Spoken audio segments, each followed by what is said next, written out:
चर्चा की शुरुआत डॉक्टर जी.सी. खिलनानी आपसे।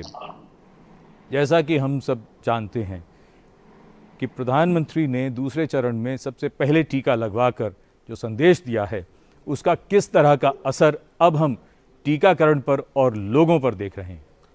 संजीव, ऐसे है कि ये तो बहुत बड़ा ऐतिहासिक कदम है कि प्रधानमंत्री जी ने खुद सबसे पहले टीका लगाया। जैसे ही 60 साल से ज़्यादा लोगों का जो हुआ, इससे सारी भ्रांतियाँ एकदम शांत हो गई। कहा जाता था कि भाई कोवैक्सीन की ट्रायल पूरी नहीं हुई है, इमरजेंसी ऑथोराइजेशन दे दिया गया है, उसकी सेफ्टी को लेकर और सोशल मीडिया पे बहुत सारी भ्रांतियाँ थी। एफिकेसी को लेकर जो बहुत सारी भ्रांतियाँ थी, उस सब को एक रेस्ट मिल गया कि भाई जब जब first person of the country, that is the honourable prime minister, उन्होंने आगे आके टीका लगाया तो फिर आगे क्या। लेकिन इसके साथ साथ एक और भी बात हुई जी, जो कोवैक्सीन जो भारत बायोटेक की बनी हुई जो इंडिजिनस वैक्सीन है, और जो हमारी हिंदुस्तानियों की एक धारणा होती है कि जो चीज़ विदेश से आती है वो ज़्यादा अच्छी होती है, जो देश में बनती है वो शायद इन्फीरियर होती है। नंबर एक बात। दूसरी बात ये कहते थे कि उसकी ट्रायल के रिजल्ट्स कहाँ हैं। तो साथ ही साथ कॉन्कोमिटेंटली फेज 3 ट्रायल की जो रिपोर्ट आई है, जो पब्लिक कर दी गई है, उसमें ये पता चला कि 98 ईयर्स तक की 98 साल तक के वृद्ध को भी ये टीका लगा। 4500 लोग जो थे वो 60 साल से ऊपर थे, और हज़ारों की तादाद में जो कोमॉर्बिडिटीज़ वाले थे उनको भी टीका लगा। और साथ में ये पता चला कि 80% एफिकेसी जो है ना इस कोवैक्सीन की भी है, जो कि कंपेरेबल है जो ऑक्सफोर्ड या एस्ट्राजेनेका की वैक्सीन। लेकिन ये एक बात है। लेकिन दूसरा जो वैक्सीन के बारे में होता है कि एफिकेसी कैसे असेस करते हैं कि भाई जिनको प्लेसिबो, जिनको वैक्सीन नहीं लगी उनको कितने लोगों को बीमारी हुई, और जिनको वैक्सीन लगी उनको कितने लोगों को बीमारी हुई, उससे 80% का आंकड़ा आता है। लेकिन सबसे बड़ी बात जो मेरे जहन में आती है कि जिनको वैक्सीन लगती है उनको अगर 20% में आते हैं और उनको अगर बीमारी होती है तो वो बीमारी माइल्ड होती है। ये सिर्फ हिंदुस्तान से ही नहीं, सारी दुनिया का जो वैक्सीन का आंकड़ा ये कहता है कि जिनको वैक्सीन लगी है उनको अगर बीमारी भी हुई तो माइल्ड हुई, डेथ नहीं होती। जबकि जो प्लेसिबो ग्रुप में आते हैं उनको अगर बीमारी होती है तो वो सीवियर बीमारी, आईसीयू वाली बीमारी और मौत वाली बीमारी हो सकती है। तो इसलिए 80% पे ना जाएं, ये जाएं कि वैक्सीन हमें न सिर्फ इन्फेक्शन से प्रोटेक्शन देता है बल्कि सिवियरिटी ऑफ इन्फेक्शन से भी प्रोटेक्शन देता है। ये दोनों चीज़ को मिला लें तो हमारे एक यही तरीका है जिससे हम इस पेंडेमिक को रोक सकते हैं। वैक्सीन से डॉक्टर खिलनानी, वैक्सीन को लेकर जो एक बात बहुत लोग इस तरह की बात भी करते हैं कि भाई मैं वैक्सीन अगर लगवा लूँगा तो क्या फिर मुझे ये तमाम चीज़ें नहीं करनी पड़ेंगी, मास्क लगाना और डिस्टेंसिंग, क्या मेरी ज़िंदगी वापस हो जाएगी? तो अक्सर जो रिसर्च और जितना भी हम देखते हैं तो उसमें जवाब ये होता है कि अभी तो आपको इन तमाम चीज़ों का पालन करना पड़ेगा। तो फिर लोगों का प्रश्न होता है कि अगर यही सब करते रहना है तो फिर वैक्सीन का लाभ क्या होगा? बहुत अच्छा सब प्रश्न पूछा है आपने। देखिए, ऐसा है, जब वैक्सीन लगती है तो 14 से 20 दिन के अंदर पहले डोज लगने के बाद मिनिमम प्रोटेक्शन मिल जाता है। ये इंटरनेशनल डेटा है। लेकिन जो ऑप्टिमम प्रोटेक्शन आता है वो 42 दिन के बाद आता है। मतलब सेकंड डोज लगने के 2 हफ्ते बाद जो एंटीबॉडी प्रोडक्शन है और सेल मीडिएटेड इम्यूनिटी है वो इतनी बन जाती है कि आपको प्रोटेक्ट कर सके। आज तक कोई भी वैक्सीन जो है ना 100% एफिकेशियस नहीं आती है। 2 चीज़ें होती हैं, एक होती है एफिकेसी जो कि ट्रायल मोड में होती है। इवन जो आप फाइजर या मॉडर्ना वैक्सीन की बात करें उसकी एफिकेसी थी 94 to 95%। ये जो कोवैक्सीन जो जिसका डेटा है उसकी एफिकेसी है 80%। कोविशील्ड जो ऑक्सफोर्ड एस्ट्रा वैक्सीन है उसकी एफिकेसी है 60 to 90%। तो अभी भी 10 से 20% ऐसा है कि उसकी एफिकेसी नहीं होगी। लेकिन इसका मतलब ये नहीं है कि आप अपने आप को ये सोचें कि 10 से 20% में ही आप रहेंगे। चांसेस ये है कि आप जो है 90% या 80% में रहेंगे। लेकिन बीमारी घातक है, बीमारी घातक है। मौत की दर अभी भी बनी हुई है। 1.5 लाख से ज़्यादा इंडिया में लोग मर चुके हैं, 22 लाख से ज़्यादा दुनिया में मर चुके हैं, क्योंकि ये बीमारी घातक है। और इससे बचाव के तरीके हमारे पास मौजूद हैं, चाहे मास्क हो, चाहे सोशल डिस्टेंसिंग हो, चाहे हैंड हाइजीन हो, इसका हमें पालन करना चाहिए। वो इसलिए कि आपने वैक्सीन ले ली, आपको जो इन्फेक्शन होगा वो माइल्ड होगा, या मोस्ट प्रोबेबली आप एसिम्प्टोमेटिक होंगे लेकिन ट्रांसमिट कर सकते हैं। तो इसलिए आपको, आपका बचाव सिर्फ आपका बचाव नहीं है, आपके परिजनों का, आपके स्कूल में आपके जो साथ जो काम करते हैं वो सबका बचाव है। तो इस बीमारी से लड़ना है तो मल्टी प्रोंग अप्रोच है होनी चाहिए। सबसे इम्पॉर्टेंट जो सबसे पावरफुल टूल वैक्सीनेशन है, लेकिन I would say equally powerful है मास्क का पहनना, सोशल डिस्टेंसिंग और हैंड हाइजीन, और अपने आप पर अंकुश रखना, अपने आप पर संयम रखना। मेरे ख्याल से 2021 तक, जब तक जैसे पोलियो एरेडिकेट हो गया, स्मॉल पॉक्स एरेडिकेट हो गया, जब तक कोरोना एरेडिकेट नहीं हो जाता तब तक हमें इस अनुशासन का पालन करना चाहिए। मैं एक बीपी का पेशेंट हूँ जी और 68 इयर्स मेरी उम्र है। जी मोहित जी। बीपी की दवाई के साथ इकोस्प्रिन जो खून पतला करने की दवाई है वो लेता हूँ, जी और अभी इंजेक्शन लगवाना है, मेरे को 13 तारीख की डेट ली है। तो जी। उसको दवाई लेता रहूं या बंद करनी है? कितने दिन पहले बंद करनी है? डॉक्टर खिलनानी आप बताएं। हाँ, देखिए, आप ब्लड थिनर्स लेते हैं, आप ही नहीं लेते, एक बहुत बड़ा तबका है, परसेंटेजेस कुछ भी कहें, जो जिनको ब्लड प्रेशर होता है, डायबिटीज़ होती है, हार्ट डिजीज़ होती है, या वैसे ही प्रिवेंशन के लिए ब्लड थिनर, एस्पिरिन और क्लोपिड्रोग्रिल और कई दवाइयाँ होती हैं, वो सब लोग लेते हैं। और ये एक भ्रांति है कि अगर आप ब्लड थिनर ले रहे हैं तो आपको कोविड वैक्सीन नहीं लेनी चाहिए। कोविड वैक्सीन किसी तरह का भी एक वैक्सीन है, जैसे कोई इन्फ्लुएंजा का शॉट होता है या निमोनिया का मस्कुलर इंजेक्शन होता है। तो इन सब लोगों को इंजेक्शन लगाने में बिल्कुल नहीं डरना चाहिए, दवाई रोकने की बिल्कुल भी ज़रूरत नहीं है।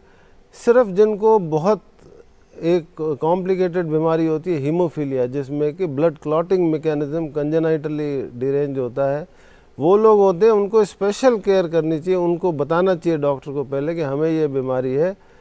तो या जो एंटीकोएगुलेंट्स पे होते हैं उनको अपना INR टेस्ट करा लेना चाहिए, क्योंकि वहाँ ब्लड कलेक्शन या हेमेटोमा बन सकता है।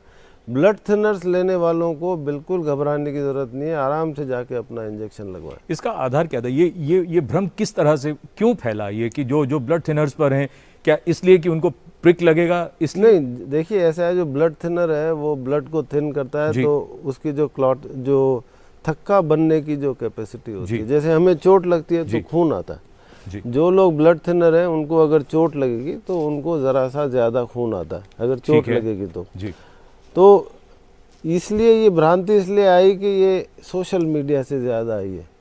इसका कोई वैज्ञानिक इसका कोई वैज्ञानिक मेडिकल बेसिस नहीं है, वैज्ञानिक आधार नहीं है। और ये इस वजह से बहुत लोगों ने अपना वैक्सीनेशन पोस्टपोन किया है और डर रहे हैं। तो इसीलिए हम लोग ये बार बार बोल रहे हैं, पिछले प्रोग्राम में भी मैंने बोला था कि जो लोग भी ब्लड थिनर पे हैं उनको बिल्कुल ना रोकें, क्योंकि कई सारे ऑपरेशंस होते हैं। अगर आप कोई डेंटल प्रोसीजर कर रहे हैं जिसमें कि चीर फाड़ की ज़रूरत है, या आप कोई बायोप्सी करा रहे हैं, तो वहाँ ये रिकमेंडेशन होती है कि एस्पिरिन को 3 दिन पहले बंद करना पड़ता है, क्योंकि उसमें रिस्क ज़्यादा होती है। ये एक पतली सी सुई से लगने वाला इंजेक्शन है, इस पे कोई असर नहीं होता। ठीक। मेरा गुड मॉर्निंग डॉक्टर साहब, मेरा डॉक्टर खिलानी जी से सवाल है जी। मैं ये पूछना चाहता हूँ कि मैं एक हेल्थ केयर वर्कर हूँ, मेरी एज 71 ईयर है जी। तो मैंने फर्स्ट डोज वैक्सीनेशन की 1 मार्च को ली है जी। तो मैं ये जानना चाहता हूँ तो क्या कुछ इम्यूनिटी उसमें आ जाती है, तो क्या मैं पेशेंट से इंटरेक्ट कर सकूँ और मेरा को डेंजर कम रहे इसका बीमारी के लगने का, मैं ये जानना चाहता हूँ जी। नहीं, देखिए, आपकी एज 71 ईयर्स की है, आपने पहला वैक्सीनेशन लगा लिया है। मेरी सलाह ये रहेगी कि आप दूसरा वैक्सीनेशन जब आपको लग जाएगा उसके बाद 2 हफ्ते तक इंतज़ार करें। उसके बाद मैं कहूँगा कि आपको एक ऑप्टिमम इम्यूनिटी डेवलप हो गई है, उससे पहले अपने आप को आज़ाद ना समझें। ये मेरी आपसे सलाह है। सर दो सवाल है सर। मुंबई से कैलाश बाग बोल रहे जी। हैं। नंबर वन सवाल, मैंने फर्स्ट डोज लिया है, सेकंड डोज जरूर लूंगा, लेकिन क्या ये 28 दिन के बाद ही लेना जरूरी है या 2 या 3 महीने के बाद ले सकते हैं? सर सेकंड सवाल ये है सर, ये कोमोर्बिड कंडीशन के लिए डॉक्टर का सर्टिफिकेट जरूरी होता है, लेकिन क्या डॉक्टर का सर्टिफिकेट जरूरी है? अगर जरूरी है तो डॉक्टर लोग यहाँ पे 300 से लेकर 500 रुपीज सिर्फ सर्टिफिकेट के लिए चार्ज कर रहे हैं sir. And I am sorry to say, it is a fact. आप 45 के ऊपर है और आप कोमोर्बिड है तो आपको डॉक्टर से मेडिकल सर्टिफिकेट की आवश्यकता है, तो आपको आपसे 300 से 500 रुपए लिए जाते हैं ऑफिशियली। क्या वो देना जरूरी है? ठीक and third but last question, क्या ये वैक्सीन मैं दोनों डोज लेने के बाद क्या मेरे नाक में या मेरे हाथ से ये वायरस मेरे नाक में चला जाए और मैं इन्फेक्ट हूँ, क्या मैं दूसरों को ये स्प्रेड कर सकता हूँ? लेकिन ये फीस का जो इश्यू है सर, ये जरूर पूछिए सर, ये फीस देना जरूरी है क्या? बिल्कुल। डॉक्टर सर्टिफिकेट मांगते हैं सर, सिर्फ medicine Kailash ji, medical prescription से नहीं मांग रहे। बिल्कुल बिल्कुल बिल्कुल। डॉक्टर खिलनानी जवाब दे रहे हैं इस प्रश्न का। बताइए डॉक्टर खिलनानी, संक्षेप में। हम नहीं, जो इन्होंने पहला प्रश्न तो ये है कि पहला डोज लिया है तो दूसरा डोज अपने नियम के अनुसार समय पे लगाएं। इसका बेसिस एक स्टडी आई है जो कोविशील्ड वैक्सीन के बारे में, जो कि पब्लिश्ड स्टडी है। उसमें ये कहा गया कि अगर 8 से 12 हफ्ते बाद वैक्सीन लगाएं तो इम्यूनिटी की दर ज़्यादा होती है, सेफ्टी की दर ज़्यादा होती है। लेकिन ये इसका एक एबरेशन था। जो डिसिप्लिन है वो एक इंजेक्शन के बाद 21 से 28 दिन के बाद, उसका मैं आपको वजह बताता हूँ। अगर आप डिले करेंगे जी अपना सेकंड डोज बाय 8 हफ्ते, एक तो हमें ये तय नहीं है कि आपकी इम्यूनिटी उससे बेहतर होगी कि नहीं। दूसरी बात है कि वो 8 हफ्ते जो आप डिले करें हैं, वो 8 हफ्ते यू विल बी अनप्रोटेक्टेड। तो वो एक आप रिस्क क्यों लेना चाहते हैं, जबकि हमें पता है कि अगर आप सेकंड डोज लेंगे 4 हफ्ते बाद तो आपकी इम्यूनिटी उसके 2 हफ्ते बाद ऑप्टिमम लेवल पे हो जाएगी। तो मेरी सलाह ये रहेगी कि आप अपने डोज को डिले ना करें। दूसरा जो सवाल उन्होंने पूछा कि अगर वैक्सीन के बाद उनको अगर इन्फेक्शन हो गया, उसका प्रश्न मैं उत्तर दे चुका हूँ, लेकिन फिर मैं दूंगा क्योंकि उन्होंने पूछा है कि अगर आपको वायरस अटैक करता है वैक्सीनेशन के बाद और आप अगर प्रोटेक्टेड है तो 90% चांस तो ये है कि आपको इन्फेक्शन होगा नहीं। 10% चांस ये मान भी लिया जाए कि आपको इन्फेक्शन होगा तो वो माइल्ड होगा। माइल्ड का मतलब होगा कि यूजुअली जो होता है वो एसिम्प्टोमेटिक हो गया। ये सारी फाइज़र वैक्सीन जो भी ट्रायल्स हुई हैं उसमें ये तय हो गया है और इजराइल से भी ये डेटा आया है कि वो इन्फेक्शन एसिम्प्टोमेटिक होता है या माइल्डली सिम्प्टोमेटिक होता है, लेकिन पोटेंशियल ट्रांसमिशन का रहता है। तो इसीलिए हम कहते हैं कि आप वैक्सीन लगाएं, आपकी जान बचती है, उससे जान का ख़तरा बचता है, लेकिन आप there is a small potential कि आप उसको ट्रांसमिट कर सकते हैं। तो कोविड अप्रोप्रिएट बिहेवियर को आपको कंटिन्यू रखना है। तीसरा सवाल जो उन्होंने पूछा है, मैं शायद सक्षम नहीं हूँ उसका उत्तर देने के लिए कि वो फ़ीस ले रहे हैं, वो उनका ज़मीर है। मैं इसके बारे में, मेरे ख्याल से मेरी आपके माध्यम से सब डॉक्टरों को ये अपील है कि ये एक आंदोलन है, ये एक आह्वान है। तो हमें आगे आना चाहिए कि सबको, आप जो आपके मरीज़ हैं, अगर आप उचित समझते हैं तो उनको मुफ्त में सर्टिफिकेट देना चाहिए। ये मैं सिर्फ अपील कर सकता हूँ। नमस्कार डॉक्टर साहब, मेरी एज 73 के आसपास है जी। और मुझे बाकी ये शुगर वगैरह का तकलीफ है, लेकिन और कोई तकलीफ नहीं है। लेकिन मुझे कोई भी फॉर्मेंटेड चीज मैं खाती हूँ उससे मुझे तकलीफ हो जाती है, जैसे दही हो, चीज हो, तो with in half an hour मुझे 25-30 छींकें आ जाती हैं। एलर्जी है। तो क्या मेरे लिए ये कोई दिक्कत वाली तो बात नहीं है? वैक्सीन लगवाना? हाँ जी। अच्छा, हाँ बिल्कुल, ये बहुत अच्छा सवाल आपने पूछा है। देखिए मैडम, 40% लोगों को, एडल्ट्स को एलर्जिक राइनाइटिस होती है, 5 से 10% लोगों को एस्थमा होता है। और एलर्जी तो बहुत एक कॉमन तकलीफ़ है, तो इन आपको बिल्कुल भी घबराने की ज़रूरत नहीं है। लेकिन जिन लोगों को कभी किसी वैक्सीन से एनाफाइलेक्सिस हो चुका है, एनाफाइलेक्सिस क्या होता है, एक जानलेवा इमरजेंसी होती है जिसमें आदमी बेहोश हो जाता है, ब्लड प्रेशर कम हो जाता है, इंजेक्शंस की ज़रूरत पड़ती है, ऑक्सीजन की ज़रूरत पड़ती है। अगर ऐसा एक्सीडेंट या हादसा आप किसी के साथ पहले हो चुका है उसके लिए ज़रूरी है कि वो वैक्सीन सेंटर पे ये बताएं कि मुझे ये हो चुका है फलानी वैक्सीन से, तो उनको सिर्फ बचाव करना है। एस्थमा के मरीज़, ज़ुकाम के मरीज़ या स्किन एलर्जी के मरीज़, एक्जिमा के मरीज़, उनको बिल्कुल घबराने की ज़रूरत नहीं है, उनको वैक्सीन लेना चाहिए। जी डॉक्टर खिल्लानी, अब मुश्किल इस बात को लेकर है, एक तरफ लोग ये कहते हैं कि बाज़ार भी खुल गए हैं, सिनेमा हॉल भी खुल गए हैं, स्कूल्स भी खुल रहे हैं, फिर ये भी कहा जाता है कि नज़दीक न जाएं, तो ये तो संभव नहीं होगा, लोग काम भी करेंगे, फिर मास्क भी लोग उतार ही लेते हैं, खाना साथ खाते हैं दफ्तरों में या स्कूल्स में, बच्चे हों या बाज़ार में जाएंगे तो रेस्टोरेंट में भी जाएंगे, तो इन तमाम चीज़ों में तालमेल कैसे बिठाएंगे? कहीं लगेगा व्यक्ति को मैं ये करूं लेकिन ये तो ऐसा है, बताइए। देखिए, मुश्किल सवाल पूछा है आपने। इकोनॉमी चलनी है, स्कूल चलने हैं, बच्चों की डेवलपमेंट कॉम्प्रोमाइज़ हो रही है, आपस में जब इंटरेक्शन नहीं होगा तो बच्चों की डेवलपमेंट कैसे होगी? ऐसे बच्चे हैं जो 1 साल से 2 साल तक हो गए, उन्होंने दूसरे बच्चों के साथ खेलना नहीं सीखा, इंटरेक्शन करना नहीं सीखा, तो ये सब है। लेकिन ये बच्चों की बात, लेकिन जो हम बड़े हैं, जो एडल्ट्स हैं, उनको समझदार होना चाहिए। दूसरी बात ये है कि जो हम सीखे हैं पिछले 10 महीने में या 12 महीने में, फोमाइट्स हैं, उसका ट्रांसमिशन से रिलेशन, शुरू में हम लोग बहुत घबराए हुए थे कि इसको ना छुओ, उसको ना छुओ, और कॉपर पे 4 घंटे तक वायरस रुकता है, कार्डबोर्ड पे 1 दिन रुकता है, ग्लास पे 3 दिन रुकता है, कपड़ों पे 1 दिन रुकता है। लेकिन समय के साथ हमने जाना कि जो ड्रॉपलेट ट्रांसमिशन है और एयरबॉर्न ट्रांसमिशन है, वो सबसे इम्पॉर्टेंट है। जो फोमाइट ट्रांसमिशन है, it is much less important. और ये जैसे डॉक्टर सुरजीत ने बोला कि शादियों में मुझे व्यक्तिगत ज्ञान है कि 12 लोगों ने मिलकर डिनर किया, 12 ही लोग पॉजिटिव हो गए क्योंकि एक एसिम्प्टोमेटिक पॉजिटिव था।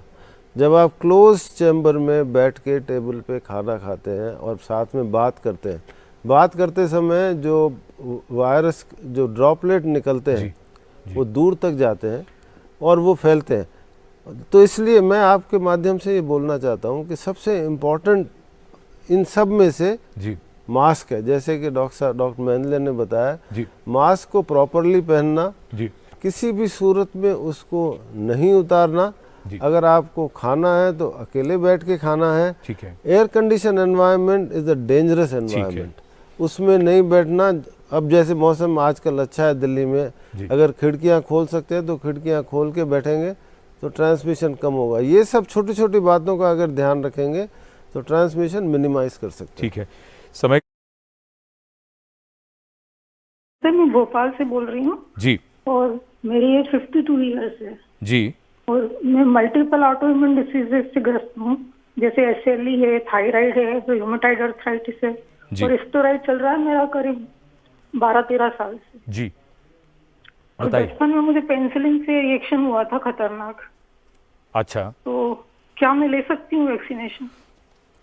डॉक्टर खिलानी। एक तो ये है कि आपकी जो कोमॉर्बिडिटीज़ हैं, जो आपने बताया, रूमेटॉइड, SLE, ये कनेक्टिव टिश्यू की बीमारियां हैं, उसके लिए आप स्टीरॉयड ले रहे हैं, लेकिन बल्कि आपको तो आप प्रायोरिटी लिस्ट में आते हैं, क्योंकि अगर आपको कोरोना होगा तो आपको ख़तरा ज़्यादा है, इसलिए आपको लेना चाहिए। दूसरा, अगर आपको पेनिसिलिन से डेंजरस रिएक्शन हुआ है तो इस जो वैक्सीन में कोई भी पेनिसिलिन जैसा पदार्थ नहीं होता है। लेकिन ये अच्छा होगा कि जब आप वैक्सीनेशन सेंटर पे जाएं तो डिक्लेयर करें कि आपको ये एक पेनिसिलिन से रिएक्शन हो चुका है, तो जो हेल्थ केयर सेंटर पे जाएंगे वो आपका विशेष ध्यान रखेंगे। हो सकता है आधे घंटे की जगह 1 घंटा आपको ऑब्जर्वेशन में रखा जाए, इसके बियॉन्ड आपको कोई खतरा नहीं है। लेकिन इनको कोई चिंता नहीं करनी चाहिए। बिल्कुल चिंता नहीं करनी चाहिए। बिल्कुल। डॉक्टर खिलानी, धैर्य की अभी भी बहुत ज़रूरत है, क्या कहना चाहेंगे? मैं एक तो पहले ये कहना चाहूँगा कि जिन लोगों को कोरोना हो चुका है, वो बहुत बड़ा नंबर है इंडिया में, 1 करोड़ से भी ज़्यादा। अगर उनको 6 हफ्ते हो चुके हैं बीमारी को, तो उनको वैक्सीनेशन लेना चाहिए। एक तो ये बात। दूसरी बात है, एक कुछ एक्टिविटीज़ आवश्यक होती हैं, कुछ अनावश्यक होती हैं। जी बिल्कुल। मेरे लिए अस्पताल जाना आवश्यक है तो मैं जाता हूँ, 2 मास्क पहनता हूँ, शील्ड पहनता हूँ, क्योंकि मेरा धर्म है, वो मेरा काम है। तीसरी बात यह है कि जो चांसेस ऑफ इन्फेक्शन होते हैं वो ड्यूरेशन ऑफ एक्सपोजर से रिलेटेड है। आप अगर दुकान में जाके 3 मिनट के अंदर अपना काम ख़त्म करके आ जाते हैं तो चांसेस बहुत कम है कि आप इन्फेक्शन पकड़ेंगे, इवन अगर वहाँ कोई इन्फेक्टेड लोग हैं। लेकिन अगर आप 1 घंटा लॉइटरिंग करते हैं उस दुकान में और अगर कोई एसिम्टोमेटिक और सिम्टोमेटिक आदमी वहाँ वायरस को फैला रहा है तो आपको होने के चांसेस बहुत ज़्यादा हैं। कहने का तात्पर्य ये है कि ज़रूरी काम करने हैं। Duration of exposure is extremely important, ये हमने साइंटिफिक फैक्ट से सोचा है। और तीसरी बात यह है कि जहाँ भी एयर कंडीशन एनवायरनमेंट है जी आप सतर्क रहें, ठीक, और इस चीज़ से बचें कि 4 लोग मिलके बैठ के चाय पिएं, अभी वो समय नहीं आया। नहीं आया। बहुत धन्यवाद।